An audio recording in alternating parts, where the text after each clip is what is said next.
महाभारत युद्ध के बाद पांडवों का क्या हुआ, यह बहुत गहन और रोचक विषय है। आज हम इसके बारे में पूरी जानकारी विस्तार से जानेंगे, तो वीडियो को अंत तक जरूर देखिएगा। महाभारत का 18 दिन का युद्ध समाप्त हुआ। युद्ध भूमि पर चारों ओर केवल मृत्यु का साम्राज्य था। कुरुक्षेत्र की धूल में रथों के टूटे पहिए पड़े थे, घोड़ों और हाथियों के शव बिखरे थे। असंख्य योद्धाओं का रक्त मिट्टी को लाल कर चुका था और आकाश तक चिताओं का धुआं उठ रहा था। यह वह दृश्य था जिसने किसी भी विजय को व्यर्थ और शोक में बना दिया था। पांडवों ने अपने पराक्रम और भगवान कृष्ण की लीला से युद्ध तो जीत लिया, किंतु उनके मन पर हार का बोझ अभी भी बाकी था। उन्होंने अपने ही भाई, गुरु और रिश्तेदारों को खोया था।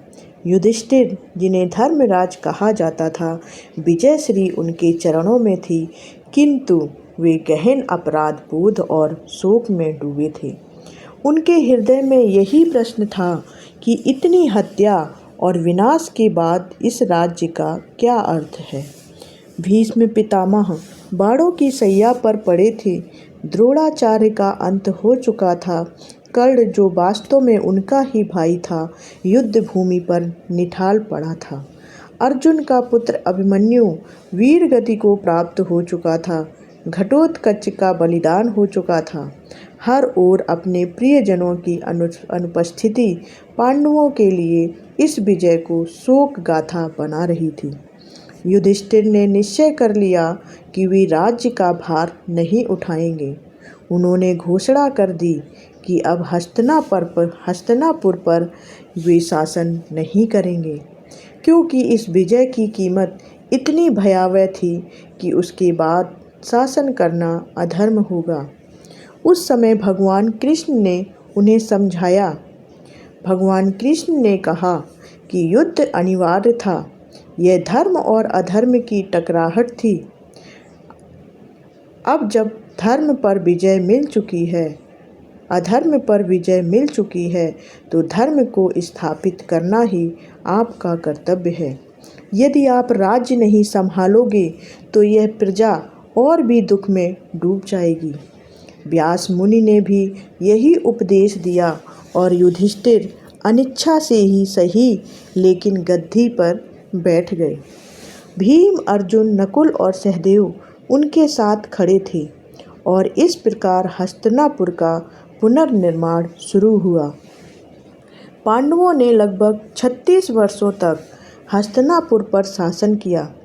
इस दौरान धर्म, न्याय और सत्य की नींव पर राज्य की गाड़ी चली। युधिष्ठिर ने कभी भी झूठ का सहारा नहीं लिया। वे न्यायप्रिय राजा बने। भीम ने अपनी शक्ति और पराक्रम से राज्य की सीमाओं की रक्षा की और दुष्टों का दमन किया। अर्जुन ने दिग्विजय यात्राएं की और आसपास के राज्यों को पांडवों के अधीन किया। नकुल और सहदेव ने प्रशासन, कृषि और पशुपालन में सुधार कर प्रजा को सुखी बनाया। हस्तिनापुर एक बार फिर समृद्धि की राह पर चला। लोग सुखी हुए और प्रजा ने धर्मराज को सच्चा धर्म अवतार माना। किंतु इन सबके बीच पांडवों के मन में एक खालीपन बना रहा। युद्ध के रक्तपात की स्मृति कभी उनका पीछा नहीं छोड़ती थी। अर्जुन जब भी गांडीव उठाते, उन्हें अभिमन्यु की याद आती। भीम को घटोत्कच का बलिदान सताता। नकुल और सहदेव अपने मारे गए भाइयों और कौरवों के प्रति दुखी रहते, और युधिष्ठिर तो हर रात यही सोचकर व्याकुल हो जाते कि क्या इतने लोगों की मृत्यु का कारण वही तो नहीं बने। इस प्रकार सत्ता के वैभव के बीच भी उनके हृदय में वैराग्य धीरे धीरे पनप रहा था। समय का चक्र चलता रहा। एक दिन वह समय आया जब श्री कृष्ण ने अपना अवतार पूर्ण कर द्वारका में अपना शरीर त्याग दिया। यादव वंश आपसी कलह और भ्रातृ हत्या से नष्ट हो गया। जब अर्जुन द्वारका पहुँचे तो उन्होंने देखा कि संपूर्ण नगर वीरान पड़ा है। उनके हृदय में पीड़ा और शोक का सागर उमड़ पड़ा। उन्होंने शेष यादव स्त्रियां और बच्चों को लेकर हस्तिनापुर लौटने का प्रयास किया जो बचे हुए थे, लेकिन मार्ग में मलेच्छों ने आक्रमण किया। अर्जुन ने गांडीव उठाया किंतु उनके हाथ कांप गए। धनुष से बाण वैसे नहीं निकले जैसे पहले निकलते थे। उनके भीतर का तेज मानो कृष्ण के साथ ही विलीन हो गया था। वे समझ गए कि समय बदल चुका है। जब यह समाचार युधिष्ठिर तक पहुंचा तो उन्हें भी आभास हो गया कि अब उनका भी समय समाप्त हो चुका है। उन्होंने भाइयों से कहा कि कृष्ण के प्रस्थान के बाद संसार में हमारा रहना व्यर्थ है।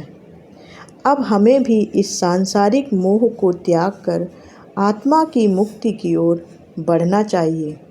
उन्होंने निर्णय लिया कि वे हस्तिनापुर का शासन अभिमन्यु के पुत्र परीक्षित को सौंप देंगे और स्वयं अंतिम यात्रा पर निकलेंगे।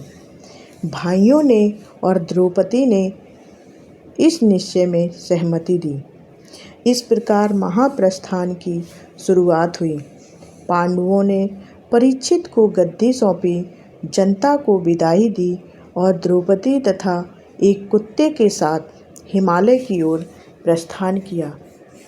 यह कोई साधारण यात्रा नहीं थी, बल्कि आत्मा की मुक्ति की ओर कदम था। हिमालय की कठिन चढ़ाई शुरू हुई।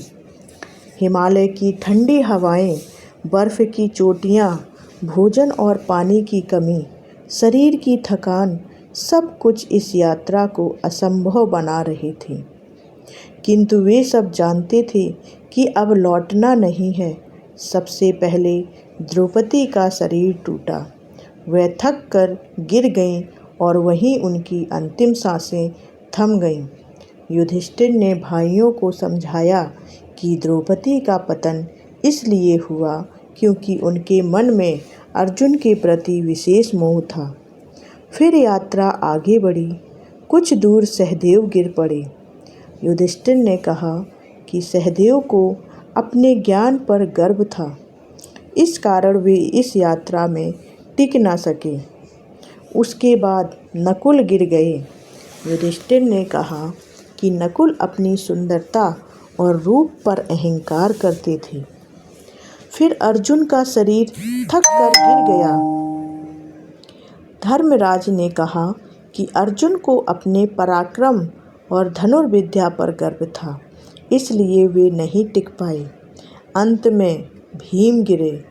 भीम ने जीवन भर अपनी शक्ति और भोजन की आसक्ति को नहीं छोड़ा था, यही उनकी कमजोरी बनी। अब केवल युधिष्ठिर और उनके साथ चल रहा कुत्ता शेष बचे।